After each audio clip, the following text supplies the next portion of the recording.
پھر دوبارہ آئے ہیں، ہن ملن نہیں آ رہے، ہن چھری لکائی ہوئی ہے. وَفَدَيْنَاهُ بِذِبْحٍ عَظِيمٍ، ابراہیم جاؤ بچے کو ذبح کر دو.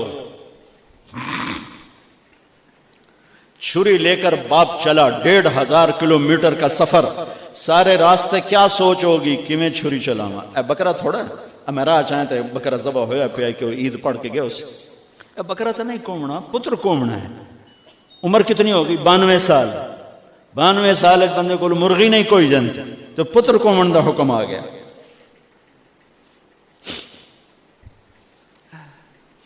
بڑے شیطان کے یوں منہ کرو ادھر لیفٹ، ادھر سے منہ کرو تو رائٹ.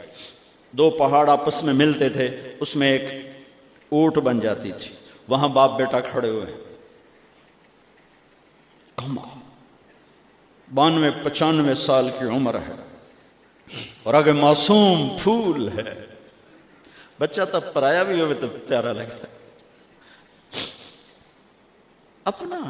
اپنا جگر. انی ارا فی المنام انی اذبحک فانظر ماذا ترى، بیٹا تیرے ذبح کا حکم آ چکا ہے، کیا کہتے ہیں؟ تو آگے بیٹا کہتا تسی خواب ویکھیا، میرا کی قصور کہ میں نے خواب دیکھا تجھے ذبح کرتا ہوں. تو آگے اسماعیل کہتے ابا میرا کیا قصور ہے، خواب تو آپ نے دیکھا ہے، میں تو آپ کی اکیلی اولاد ہوں، مجھے کیوں ذبح کرتے؟ جواب سنو، یا ابا تفعل، میں قربان جاؤں قرآن کی اس تعبیر پر. اسماعیل علیہ السلام کے جذبات کو 2 لفظ، یا ابا تفعل، یا ابت افعل.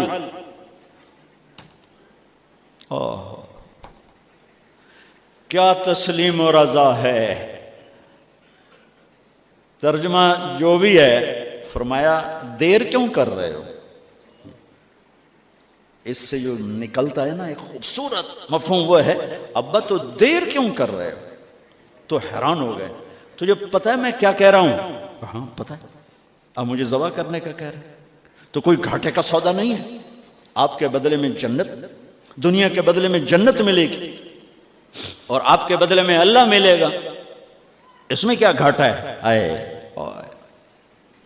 خیال پیچھے چلا گیا ماں کی طرف. کہنے لگے ہاں میری ماں نو بڑا دکھ ہوئے گا. تو پھر اپنا کرتا اتارا، کہا ابا یہ کرتا میری ماں کو دے دیں،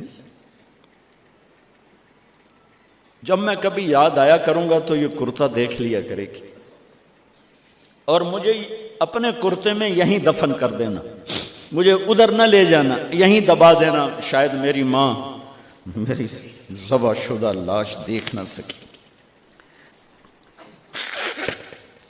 8-9 سال کا بچہ خلیل اللہ کو کیا کہہ رہا ہے؟ میرے ہاتھ پاؤں باندھ دے بابا، شاید میرا پاؤں یا ہاتھ تجھے لگ کے کوئی بے ادبی نہ ہو جائے، میرے ہاتھ پاؤں باندھ.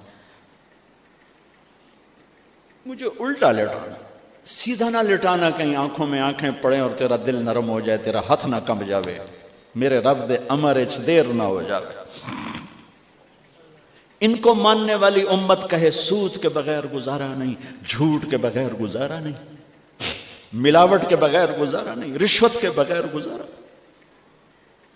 آگ لگا دو اپنی تاریخ کو، جاؤ جو مرضی کرو، جو مرضی گندگی کھانی ہے کھاؤ، اللہ کی جنت جہنم کو بھلا دو، جو کرنا ہے کرو، لیکن تمہارے بھلانے سے حقائق نہیں مٹ سکتے. جنت بھی ہے، جہنم بھی ہے، اور حلال حرام پہ فیصلے بھی ہیں. ابراہیم علیہ السلام نے ہاتھ باندھے، پاؤں باندھے. یہ کوئی بکرے دے ہاتھ پیر تو نہیں بننے جا رہے، پتر دے ہاتھ پیر بننے جا رہے ہیں. الٹا لٹایا، ایک ہاتھ میں چھری، ایک ہاتھ میں سر کے بال، گوڈا کنڈ پہ رکھے، گھٹنے کو کمر پہ رکھا، یوں بال پکڑے اور چھری، اور ایسے یوں آسمان کو دیکھا.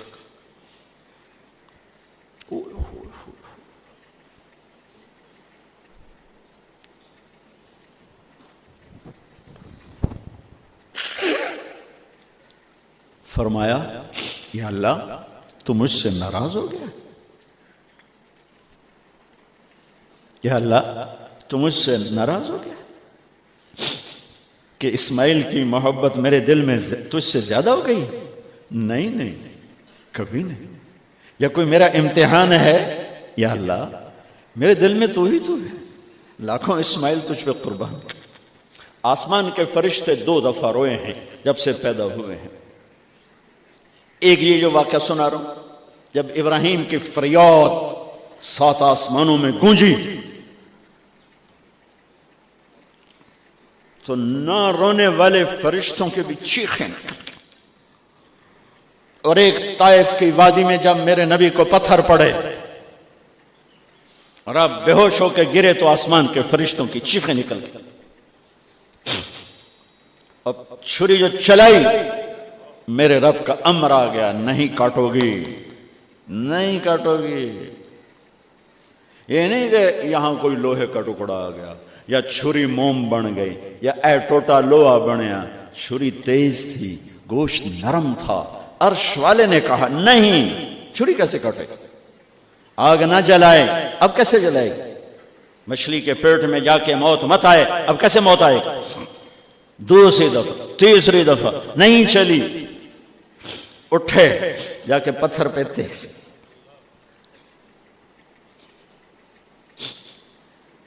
یہ علماء نے لکھا ہے کہ جانور کے سامنے چھری تیز نہ کرو تاکہ جانور کو تکلیف نہ ہو۔ قربانی کے مسائل میں آتا ہے، قربانی کے مسائل میں، کہ جانور کے سامنے چھری تیز نہ کرو کہ جانور کو تکلیف نہ ہو۔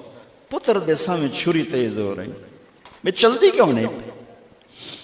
جب چوتھی دفعہ پکڑی ہے تو اللہ نے کہا جبریل جلدی کر، میرے خلیل نو جلا لایا ہے۔ امتحان پاس ہو گیا۔ وَنَادَيْنَاهُ أَنْ يَا إِبْرَاهِيمُ قَدْ صَدَّقْتَ الرُّؤْيَا إِنَّا كَذَلِكَ نَجْزِي الْمُحْسِنِينَ وَفَدَيْنَاهُ بِذِبْحٍ عَظِيمٍ۔ پٹی باندھی تھی آنکھوں پر، چھری جو چلائی چل گئے، آنکھوں سے پٹی اتاری تو سامنے چھترا اور آگے اسماعیل اور ساتھ جبرائیل، دونوں مسکرا رہے اور چھترا سامنے پڑا۔ میرے نبی ساری زندگی 2 چھترے ذبح فرماتے تھے قربانی میں، ایک امت کی طرف سے، ایک اپنی طرف سے۔ حج کے موقع پہ 63 اونٹوں کی قربانی دی۔ جس امت کے پاس یہ تاریخ ہو، ان کے پاس کہاں سے گنجائش لاؤں جھوٹ کی، فساد کی، منافقت کی، زناکاری کی، بدکاری کی، جوے کی۔ کتنی میرے نسل کے بچوں کو اسی تلمبے میں رہنے والوں نے نشوں پہ لگا کے، ارے میرے بھائی کیوں لوگوں کے چراغ گل کرتے ہو چند ٹکوں کے پیچھے؟ کیا اللہ کے سامنے نہیں جانا؟ کتنے بچوں کے میں علاج کروا چکا ہوں، لاکھوں روپے خرچ کر چکا ہوں کہ غریب لوگ اج میرا پوتر نشے تے لگ گیا ہے انہوں تو بھجوا دو۔ اب تک کتنے بچوں کو میرے اللہ نے ذریعہ بنایا مجھے، تو میں جب تک یہ اڈے والے بند نہ کریں میں کہاں سے اتنے لاؤں اسباب کے ایک ایک کا علاج کروں۔ لیکن یہ میرا پیغام ہے کہ مرنا انویت مرنا آسان۔ موت کو حسین نے بھی گلے لگایا تو چھڑیا یزید نو بھی نہیں موت نے۔ آج فیصلہ ہوگا وَامْتَازُوا الْيَوْمَ أَيُّهَا الْمُجْرِمُونَ۔ آج ایک پاسے ہو جاؤ، یہ دنیا تو لمبا نہیں ہے کہ نشے دے اڈے چلاؤ، چرس افیم ہیروئن دے اڈے چلاؤ، بدکاری دے اڈے چلاؤ، آج ادھر آ جاؤ۔ ہاں میں یہ کہا کرتا ہوں، چھری چلی اسماعیل پر، اللہ نے نکال لیا۔ پھر 2000 سال کے بعد میرے نبی کے باپ کی باری لگ گئی، وہ لمبا کے صاحب ٹائم ختم ہے، چھری چلنے لگی میرے نبی کے والد عبداللہ پر، اللہ نے نکال لیا۔ 100 اونٹ ذبح کروائے اور ان کو نکال لیا، لیکن چھری نے چلنا ضرور تھا۔ اس لیے کہ زمین کو پانی نہ ملے تو وہ سرسبز نہیں ہوتی۔ میرے نبی کے گلشن کو پانی کی ضرورت ہے اور تھی اور رہے گی، تو میرے نبی نے اپنی اولاد کا خون پیش کیا، اپنے صحابہ کا خون پیش کیا، اپنا خون پیش کیا. احد کی وادی میں آپ خون و خون ہو گئے، دان ٹوٹ گئے، چہرہ خون آلود ہو گیا. اسماعیل چھری کے نیچے سے نکال لیے گئے، حضرت عبداللہ چھری کے نیچے سے نکال لیے گئے. جب میرے نبی کے نواسے کی باری آئی تو چھری کو چلنے کا حکم. پھر حسین کی بھی کٹی اور عبداللہ کی بھی کٹی اور علی اکبر کی بھی کٹی اور قاسم کی بھی کٹی اور جعفر کی بھی کٹی، عون کی بھی کٹی، عبداللہ کی بھی کٹی. سارے آل رسول کے نام بتا رہا ہوں جو کربلا میں شہید ہوئے. 17 آل رسول میں سے شہید کیے گئے، باقی تو سارے غلام تھے. 17 میرے نبی کے گلشن کے پھول تھے. ہاں انہیں کھاد بننا تھا. میرا اللہ چاہتا تو ان واقعات کو روک سکتا تھا، لیکن اللہ اقبال کی قبر روشن کرے. اسلام زندہ ہوتا ہے ہر کربلا کے بعد. یہ میرے رب کی سنت. ہمارے لیے کربلا نہیں ہے. ہمارے لیے کربلا کیا ہے؟ جھوٹ چھوڑو، زنا چھوڑو، شراب چھوڑو، جوا چھوڑو، سود چھوڑو، ظلم چھوڑو، ذاتی چھوڑو، الزام تراشی چھوڑو، ماں باپ کی نافرمانی چھوڑو، بیویوں پہ ظلم چھوڑو، لوگوں کے حق مارنا چھوڑو، لوگوں کو بے عزت کرنا چھوڑو، جھوٹے مقدمے چھوڑو، جھوٹی گواہیاں چھوڑو. ہمارے لیے یہ چھوڑنا ہے. ہمارے لیے یہ چھریاں ہیں. چلاؤ چھری اپنے جذبات پر، احساسات پر، ان غلط خیالات پر جو کل کو اللہ اس کے رسول کی بارگاہ میں ہمیں شرمندہ کر دیں.